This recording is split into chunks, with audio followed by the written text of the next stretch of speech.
I think I was about 16, and I was working. Oh, I had gotten in big trouble at home, and I wasn't really allowed to leave my yard.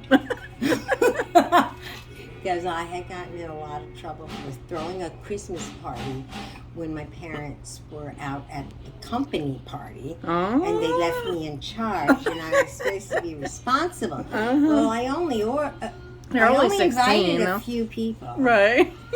but all those people invited people and more people. Well, it ended up that there was like 300 people at my house. Oh my God. And I didn't know. At that point, you just knew you were in trouble. Yeah. Oh my God. It was just so much trouble. So I got grounded Oh yeah.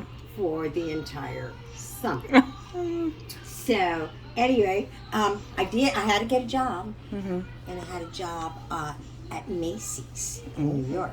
Nice. And I had to take the bus. I didn't have a car, so I had to walk down to the bus station every day and take the bus and go up to Macy's and work my shift.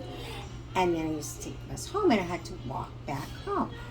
Well, this young man in a hot rod with flames on the side. Yeah, that was in the day, honey. Right.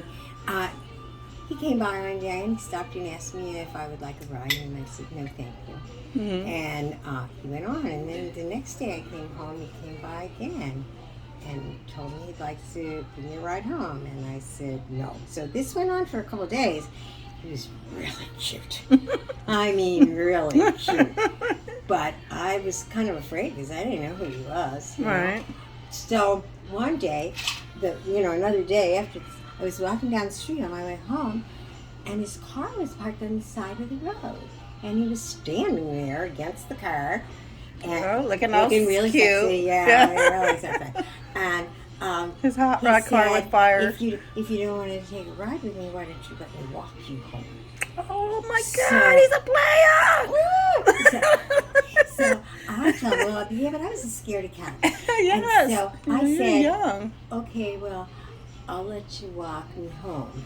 And I walked down another block and had him walk me all the way down there and all the way down the next street, and then came up a little bit and stopped at a house that was not mine and said, thank you for walking me home. And I went through the backyard and back out to my street and went home. And he kept coming around, kept driving around.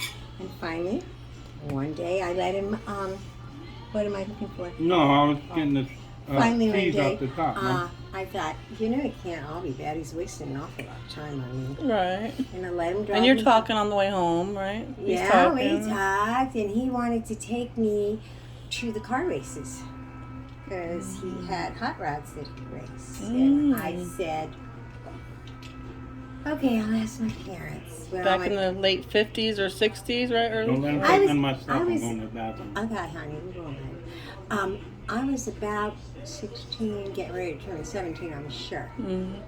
And it didn't seem for a little while, but I did go to the car races with him. And oh God, that's all I wanted to do was I wanted to drive a race car. But back then, women were not allowed to drive race cars. According to my mom, her story, she sweat. You've heard this story? No, I have not heard this. I would like to. Okay, so we went to the races. He had this really good friend. His name was Bobby Wilner, and Bobby Wilner had built his own car, and it was a hydro clutch. Do you know what that is? Do not. Okay, well, you didn't have to shift. You just stepped on the pedal My baby's and mama. gave it gas, and it would. You never. Are you laughing at me? I remember. No, That's the way I Mom, remember no. it. Anyway, I wanted to drive She this knows car. what I'm laughing at. And my No. my husband Pete said, "Come on, we'll get you in that car." Oh my I tried gosh. it. And I'm going to tell you exactly where it was. It was at Dover Drag Strip in New York, and they gave me this helmet and all this equipment. And I got into the car. Well, you couldn't tell whether there was a girl or a guy. Right, you're in the helmet. Yeah. And yeah. And I raced this guy's car that Oh my he gosh. built. and I won. And I was so excited. Oh my And I God. jumped up out of the car when it was over, and I took off my helmet and was immediately escorted off the property by the police. Oh no. And I was banned for Oh. life from the Dover We're drag speeding. strip. Oh my But God. I think it was a few years later. You guys still doing it?